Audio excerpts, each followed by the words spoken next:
Good morning, everyone. Welcome. Can you hear me all okay? Yeah. Very warm welcome to you for this public launch of the BC First Nations Climate Action Data Quilt Initiative, Data Quilt Project. My name is Sharon Marshall and I'm your MC today. I am Cree Métis coming to you from the traditional unceded and ancestral lands of the Cowichan peoples here.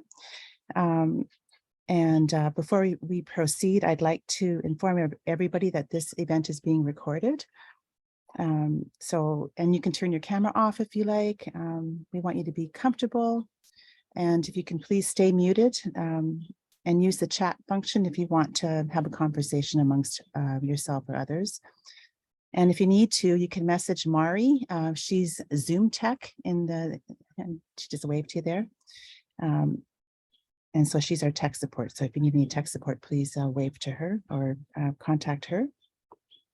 So welcome. As I said, I'm on the traditional, I'm actually at the Eco Village in Shawnigan Lake on Vancouver Island. And I'm here for a week-long peacemakers gathering. This is the first time I've been to anything like this, and it's pretty incredible. We have people from all over the world here.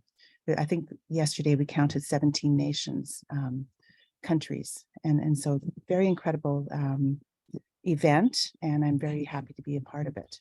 And you can see the Earth flag in the background there.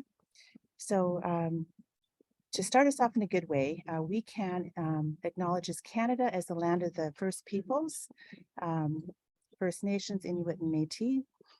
We therefore acknowledge and honor the treaty lands and the unceded traditional territories on which we all reside, work, and recreate on. We are grateful for Indigenous knowledge and ways of being as we unlearn and learn the history of the country colonially called Canada. That was hard to say. We continue to evolve in the process and responsibility of reconciliation and become good allies and accomplices in the implementation of the Declaration on the Rights of Indigenous Peoples Act. And I'm saying that on behalf of my non-Indigenous colleagues. And so we are very fortunate to have Andrea Menard with us today to open us up in a good way. Andrea Menard is a Métis singer-songwriter, actor, speaker, wellness trainer, and founder of the Sacred Feminine Learning Lodge. This June, she was honored with the Métis Artist of the Year Award at the Summer Solstice Indigenous Music Awards. Born in Manitoba, Andrea is a proud member of the Métis Nation of Canada. Her Métis family originates from St. Laurent, Manitoba, but settled in the Interlakes region of Treaty 2 region. And with that, I will I'll pass it on to you, Andrew. Merci, Sharon, merci. Tanshi Kiawao, hello everyone. Andrea Menard, Dishnikashon. My name is Andrea Menard, and I am, as Sharon introduced, I'm a Métis woman from Treaty 1 territory in the homeland of the Métis who now lives and works and plays on the unsurrendered traditional territories of the Squamish, the Tsleil-Waututh, and the Musqueam people. I'm really honored to be here for this gathering. I'm really honored to have been asked to sing. And I was praying this morning of asking what song. And, you know, I have a song, Four Directions Prayer, but today it seemed like a water song wanted to be sung. And I know so many of us have been worried about our relatives who've been surrounded by fires, and just the wellness. Water represents our wellness in so many ways. And so I wanted to start you off in a way that encouraged your own wellness. And I know I've been taught that women are the water keepers, and we're especially gifted with singing for the waters, but I know all of us are made of water. So may this prayer uplift your waters, cleanse your waters. And it's a giveaway song. So if it's one that resonates in your soul that you want to take with you, ask Sharon, she knows how to find it. It's called Water Prayer Song. And it's also been translated into many different languages. I will sing in just 2 today.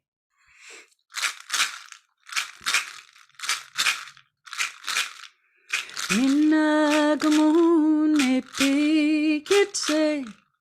Nina gamun kia kitse.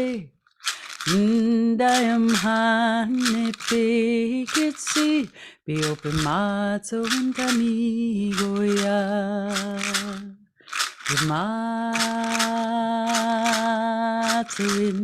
Sagahituin Miomatsehin Miopin Matsawin Kamigoya. May the waters of me, hey, hey, sing for the waters of you, hey, hey. I offer this prayer and this honoring song, so the waters right here renew, renew, renew, renew, so the waters right here renew. May the waters of me, hey, hey, sing for the waters of you, hey, hey. I offer this prayer and this honoring song, so the waters right here renew, renew, renew.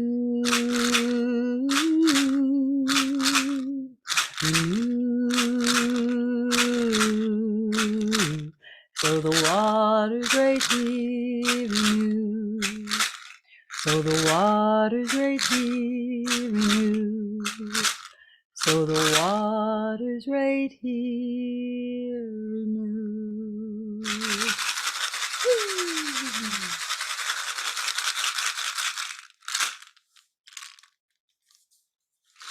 Merci. That was beautiful, Andrea. Thank you so much. Oof.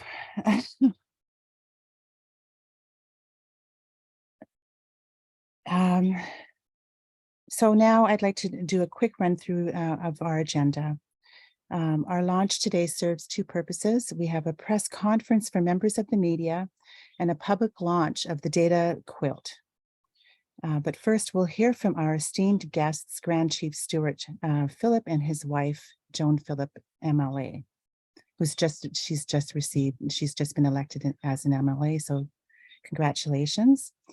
I'd like to introduce, I will introduce the Grand Chief Stewart Phillip and his wife, Joan Phillip, and then we will have them speak for a few minutes, and then we will have speak about some, what's the word I'm looking for?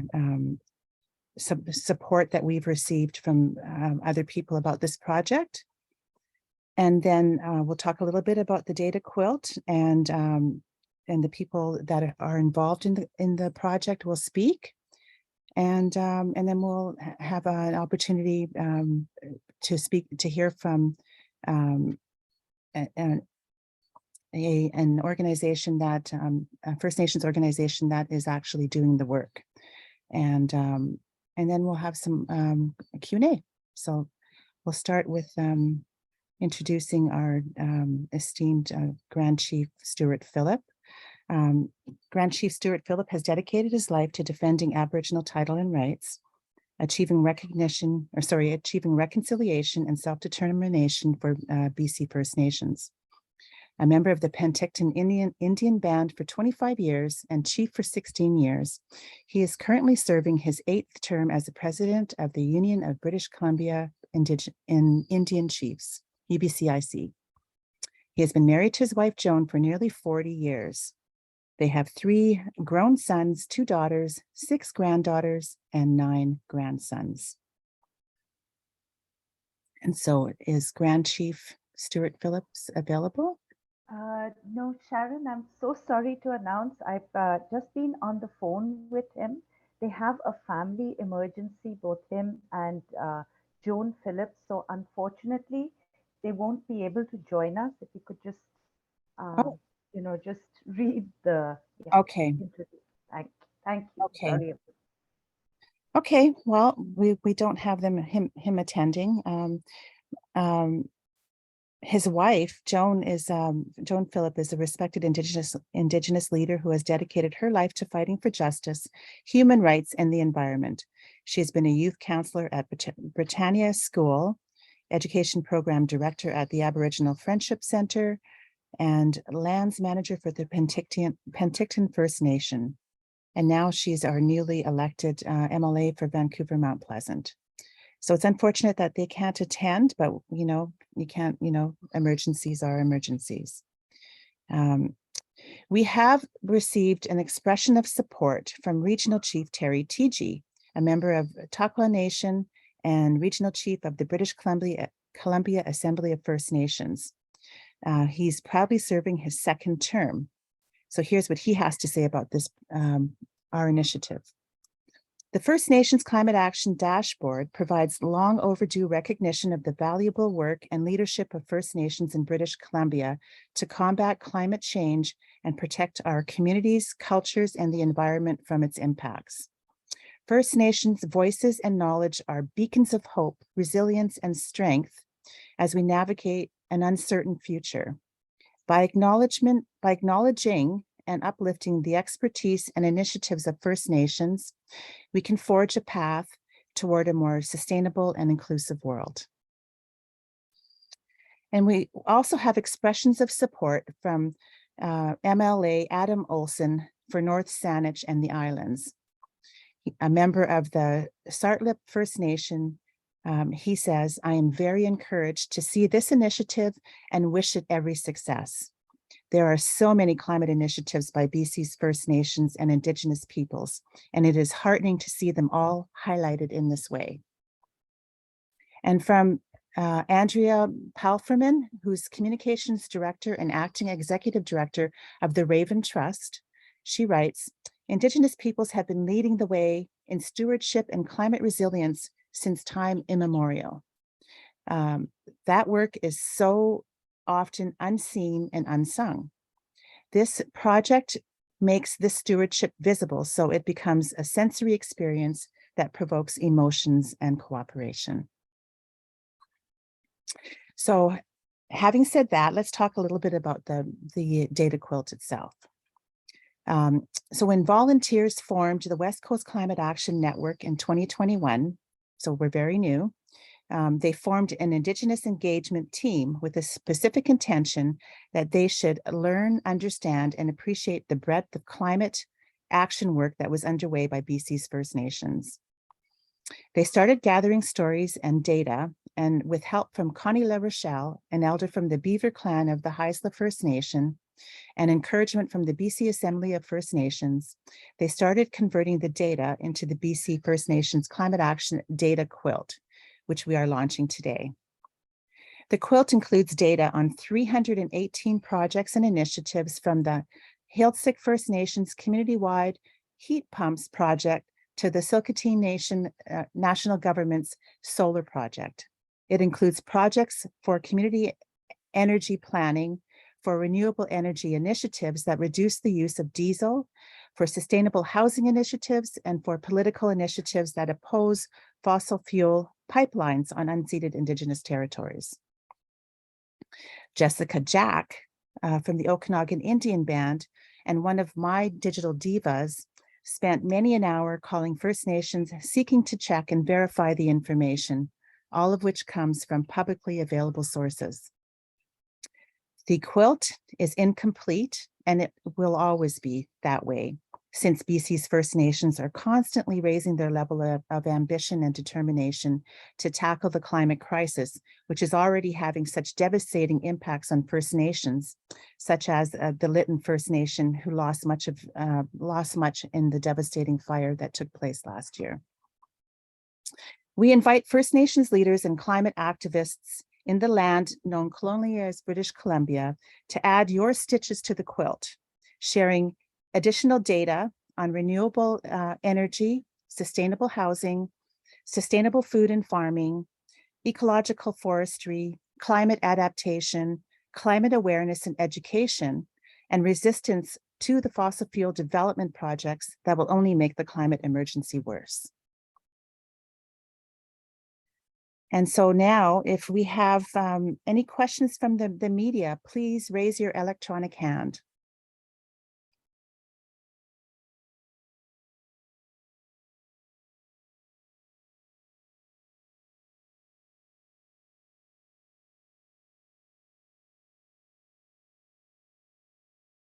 And with no hands raised, I would say that you have no questions. You want to listen further and then ask questions.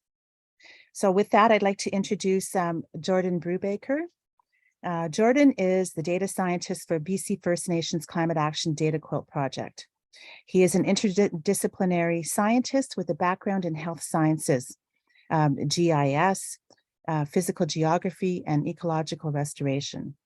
He is passionate about the environment and has focused his career around studying issues at the intersection of the environment and human health.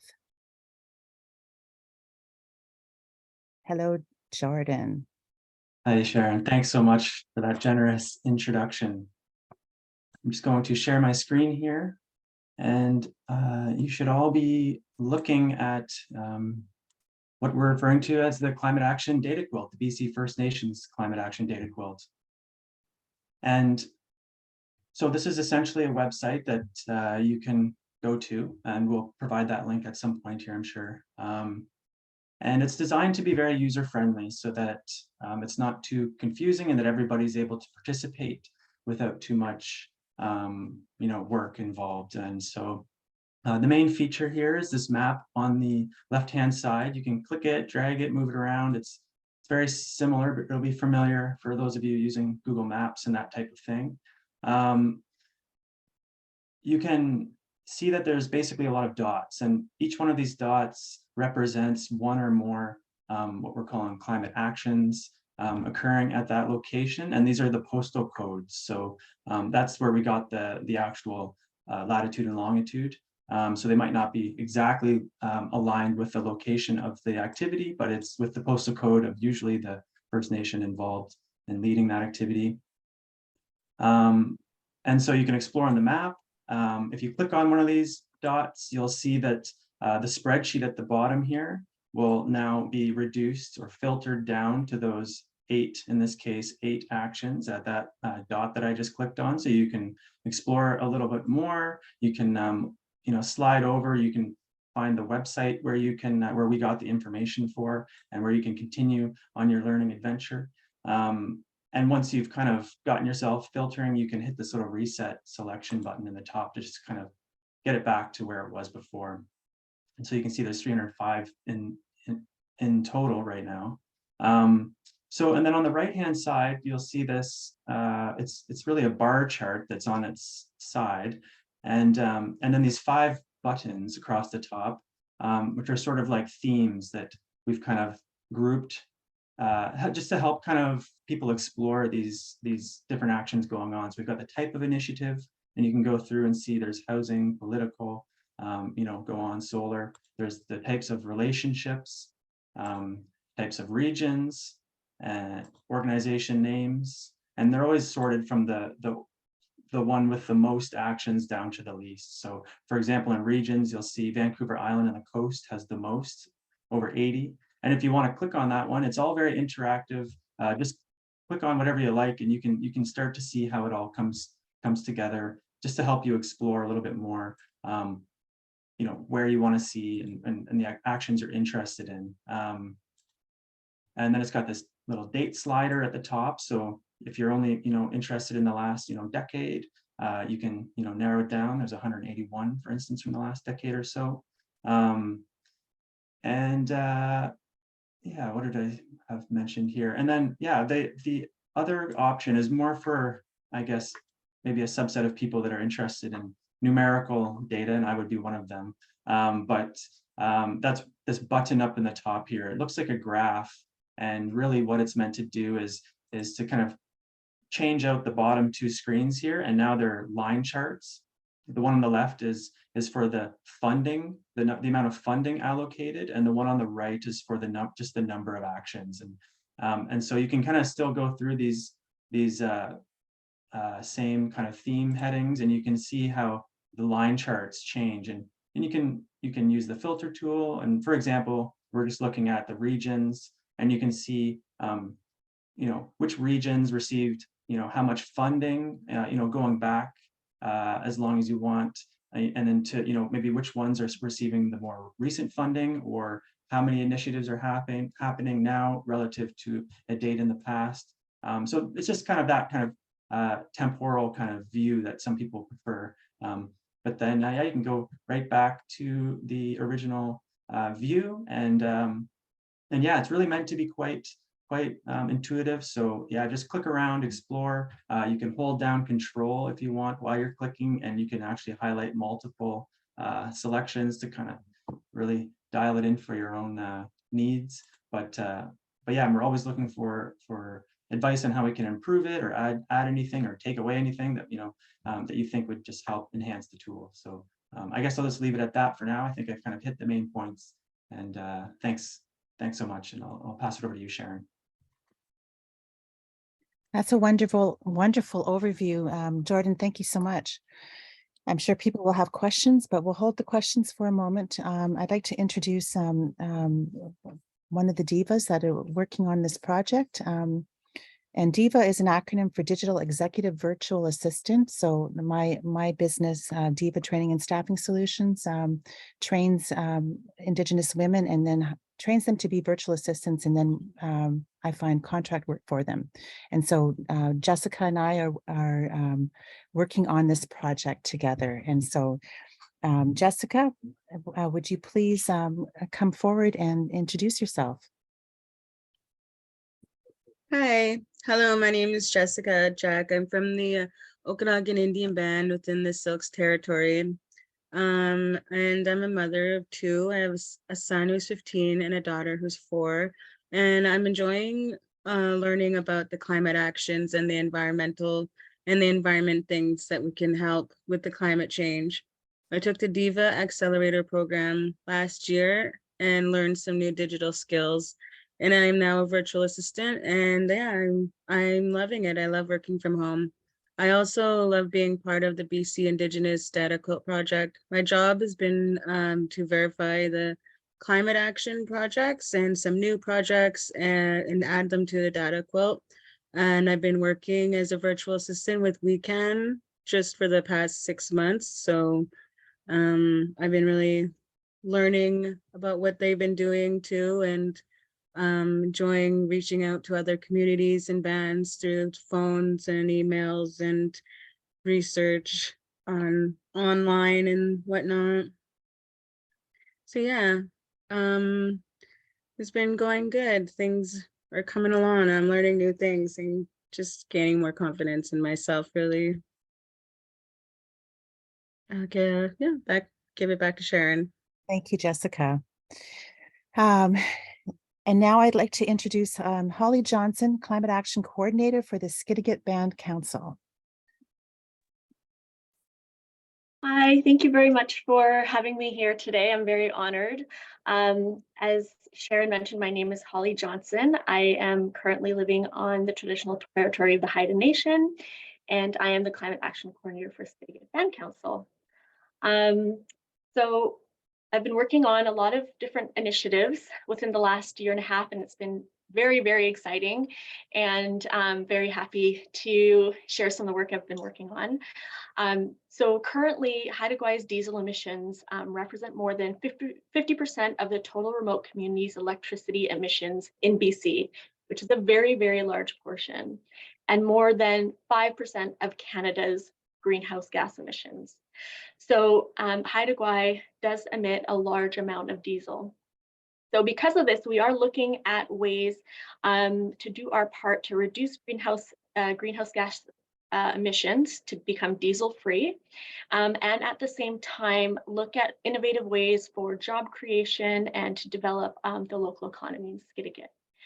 So some of the actions that we have worked on within the last couple of years, we have a 2-megawatt solar farm that's being constructed as we speak up in Masset. And so with this 2 megawatt solar farm, it will reduce approximately 660,000 liters of diesel being shipped to Haida Gwaii, and will reduce the emissions by 9%. So that's a huge initiative, and the solar farm is owned and is implemented by Telyata Energy, which means to make it right.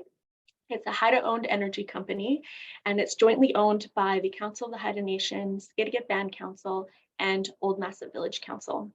So it's been a phenomenal project. It's going really well. Like I said, it's in construction right now. So it's been a great initiative. We're also working on commercial building energy audits. So one of my main focuses as well is on housing efficiencies. So we are working on assessing 3 commercial buildings in Skidegate and 3 commercial buildings in Old Masset, which is in northern Haida Gwaii, and looking for ways to reduce our energy consumption, reduce our energy bills, and retrofit these community buildings to be in its most optimal health. So really excited about that initiative as well. And we're also working on a heat pump technician training program as well. So back in 2017, Skidegate installed over 350 heat pumps within the community. And so we're at a point now where the heat pumps are needing maintenance and repairs. And so we haven't had anyone on island to be able to fulfill that need. So we felt it was really important in Skidegate to train someone that can do this work within the community. So we've been working with Coastal Heat Pumps, and yeah, it's been very successful. We have Garrett Russ. He's created a position within the community called a home energy efficiency specialist. And so Garrett has been an amazing fit, and he's really getting into the role. He covers heat pump, he's fixing all the heat pumps in the community, and he got that skill from the heat pump technician training program. He's also taking part in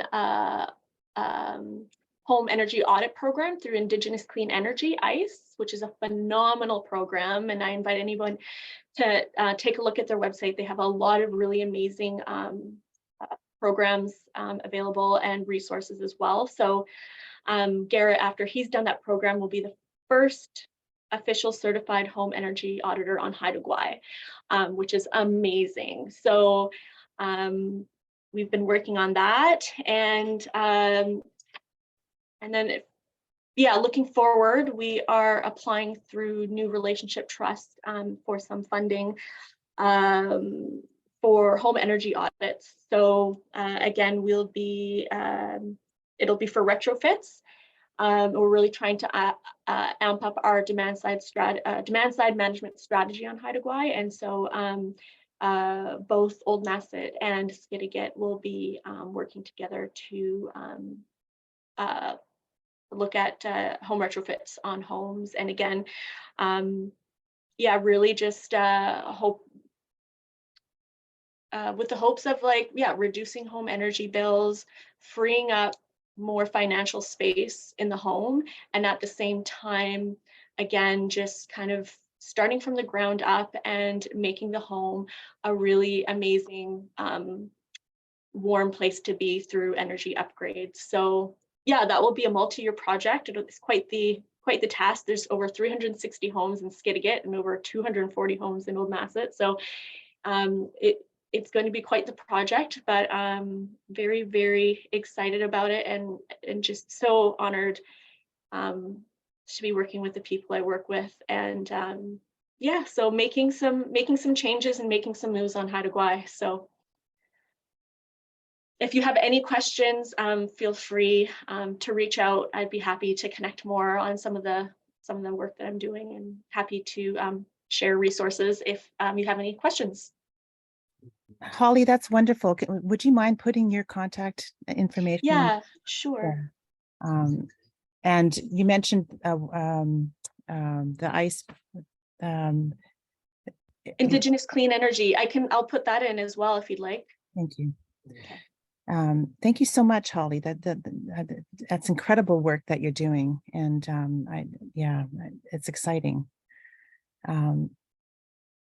And so then I would like to talk before we go any further. I would just like to mention that the Data Quilt, we've been very fortunate to have been supported financially by a grant from the Glasswaters Foundation. So without their support, this work would not have been done. So thank you so much. And I'd also like to mention that the Data Quilt is a community building initiative. We invite people to contribute new First Nations climate action initiatives to the Quilt. This includes initiatives that oppose the construction of oil and gas pipelines through traditional unceded territories. For example, TMX, Coastal GasLink, Wet'suwet'en, I can never pronounce them right. Mari is going to put an input form into the chat. And so this input form is how you would put your initiative, how you get your initiative into the big database. And so this form will be on the Power BI database within a couple of days. And so with that, I would just like to thank everyone who has spoken at this event, and the people that helped put this event on, the people in the background. We've got Mari, we've got Jordan, Andrea Menard, Jessica, and all the other folks that helped to make this event possible. That's pretty much it for our event. I'm wondering if we have any questions. I saw a couple in the chat, so maybe we could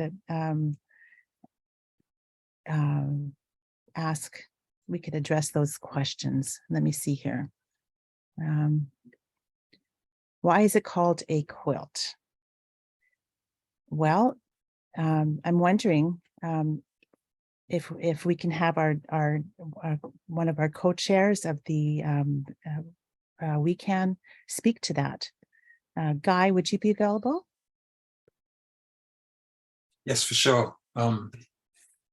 Thanks, Sharon. We played around with all sorts of names, and I've forgotten what the previous ones were, but when someone said we're weaving this thing together and someone else said quilts, that just hit the spot. It seemed to be, it's an unfinished quilt. There are so many different bits of tapestry and stitching that are going on. So, and it's data. So yeah, the two are kind of bizarre because data is very digital and quilt is very woven and beautiful. So I think data quilt is a really nice description of what we're doing here.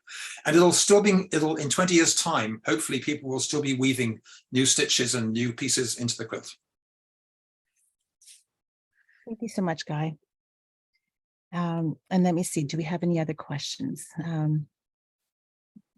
Jackie Larkin wants to ask a question verbally. Oh, absolutely. Thank you very much. First, I just want to say you really made my day, if not my week.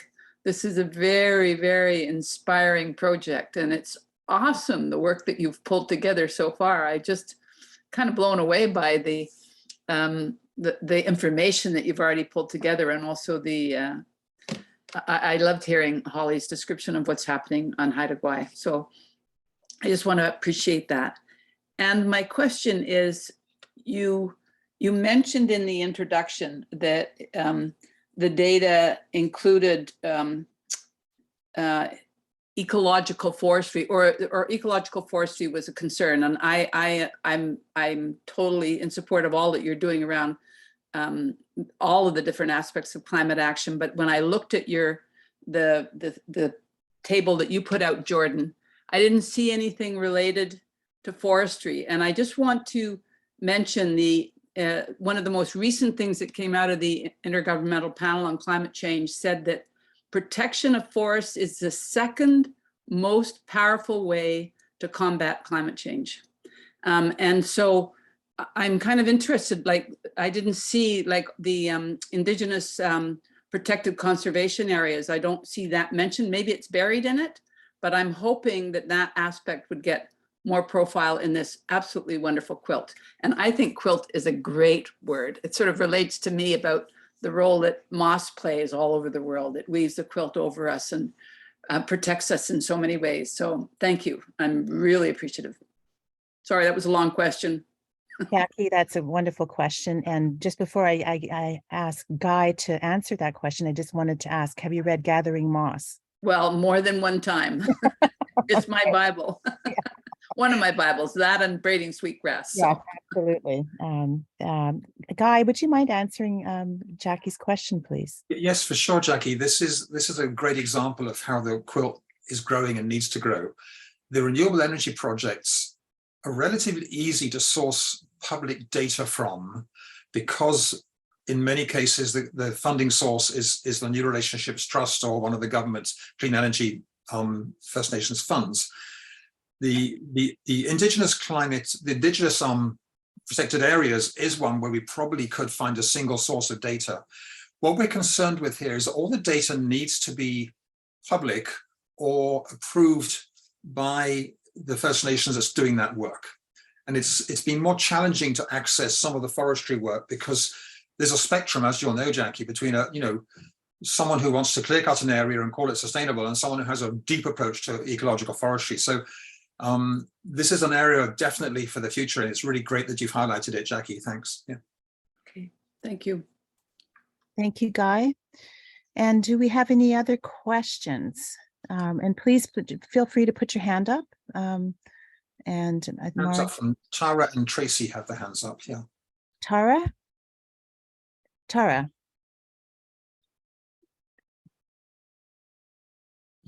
I think I'll go after Tracy, Sharon, because I just have a message from Richard Hall, who would just like to, encourage us, and he wants to be part. So I'll read his message. He was commuting today.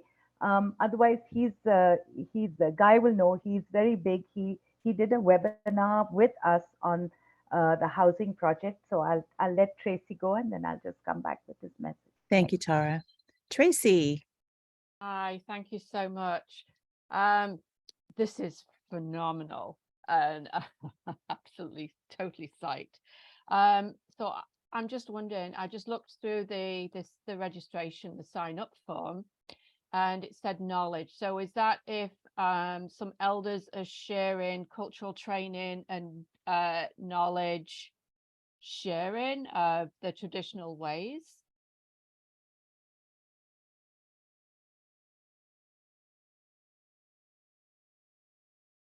I'm sorry, I didn't quite get the question, Tracy. So some elders do cultural training for settlers and for organizations and hospital, colleges, that sort of thing. And they do knowledge sharing to fellow Indigenous and settlers.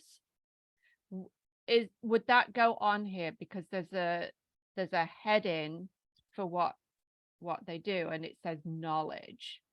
Is that what is meant by knowledge? And would this be suitable to add on to the quilt? I think I'm going to ask Tara. Are you able to answer that question? I'll try to my level best. Yes, I think Indigenous knowledge and ways of being is definitely something that we can look at. We have been partnering, as I said, with Richard Hall, who's had culturally appropriate housing being done in terms of, having Indigenous knowledge in that respect, something that is tangible. But you're asking if we have specific courses that would people could go to and learn about Indigenous knowledge and ways of being. Is that what you're asking for, Tracy? Well, I'm asking if these elders can register to be on the quilt. Absolutely. To share Indigenous knowledge and to share cultural sensitivity training courses. I wasn't sure whether the knowledge was more in the way of, you know, like energy, housing, transportation, or whether it would actually also encompass traditional teachings. And you have added one more stitch, because I think initially we were thinking of, you know, in energy and housing and, you know, like forestry, all these other various steps. But this could definitely be a possibility. And as I said, you've added a stitch. So we'll definitely be, I think, considering that. And perhaps I see Guy has his hand up. So he would, I think, want to weigh in on this also. Guy? Yeah, Tracy, the challenge for us is the word data. And elders teaching is the opposite of data. It's broad, heartfelt, soul opening. So, but if elders are sharing traditional knowledge that relates to the climate crisis, the data could be the website link where we can access their stuff. We're not going to be, I don't think the data quilt lends itself to long subjective essays, but it's a contact source. And so, yeah, what we're hoping is if there were 10 such elders doing this sort of stuff, they could cross-relate and people could, you know, see, they could contact each other and things like that. So yes, but it doesn't need to relate to climate action. It is fundamentally a climate action. Yeah. I just like to clarify. Thanks so much. And I would just like to add that we were always looking for Indigenous folks to join us and guide and help guide and offer us support, because as far as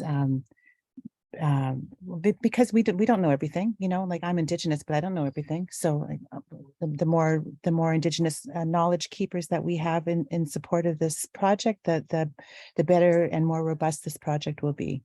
So thank you for that question, Tracy. Does anyone else have a question? There's a question in the chat from Robin Newton, who says, I note that many projects are being funded through the First Nations Clean Energy Fund and the BCICEC. Do other provinces have similar programs? The honest answer is I don't know, or we don't know. I mean, I'm sure they do. Alberta's got an awful lot of solar and wind projects happening.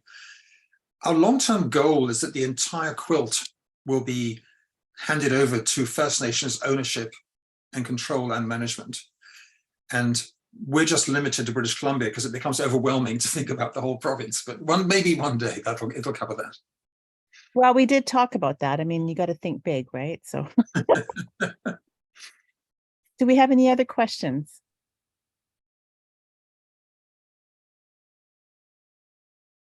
All right, if we have no more questions, then I guess we're going to call this, Tara, yes. I'll just, you wanted to... you just read out something from Richard Hall. And he said, I will be presenting to Provincial Housing Forum and to the former Mayor of Victoria, who is on task in development of affordable solutions. I have developed affordable, culturally appropriate, energy efficient homes with low carbon footprint. I am also working with the Construction Foundation, designing education curriculum for First Nations. Right now, we have 3 colleges ready to help us develop my design. So to further affordable housing and industry, which industry can align with these practices. And he says that I'm in commute all day today, and I will be in Vancouver and would love to attend or participate in the event or proactively be involved in the design process of the data quilt on housing. So Sharon, please end us in a good way. And I just wanted to leave us with this message. Thanks. That was a wonderful way to end our session today. Tara, thank you for that. That's great news. I'm just reading that I get the desire, but in my view, why can't the quilt also include stories, for example?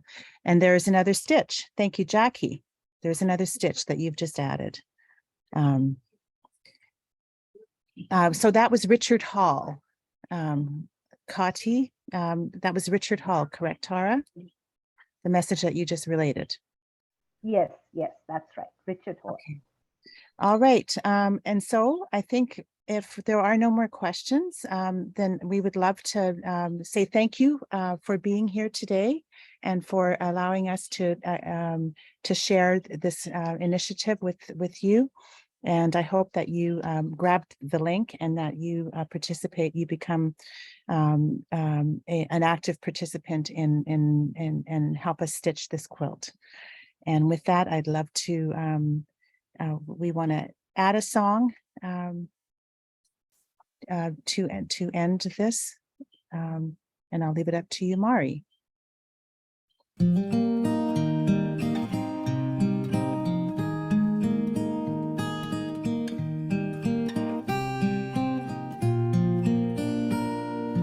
When was the last time you prayed for the water and honored the sea in your tears? Water is life and life's in the water. Water birthed us all here. The tears you were given will soothe the regret. You're human, sometimes you forget. What will you do now as Mother Nature gives? What will you do now as Mother Nature gives? In the spirit of reciprocity, will you remember to return all the love that she gives and gives and gives and gives?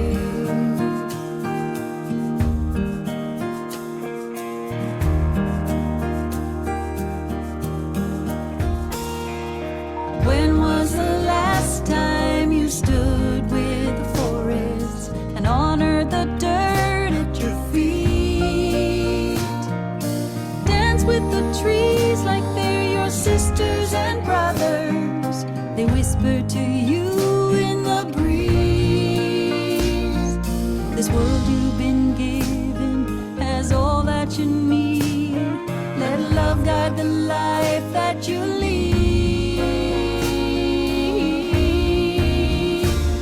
What will you do now as Mother Nature gives? What will you do now as Mother Nature gives?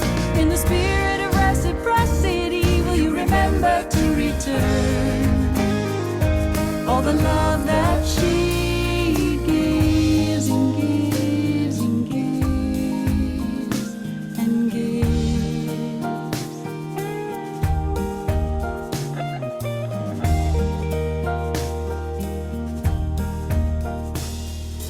When was the last time you looked in the mirror just to despise what you see?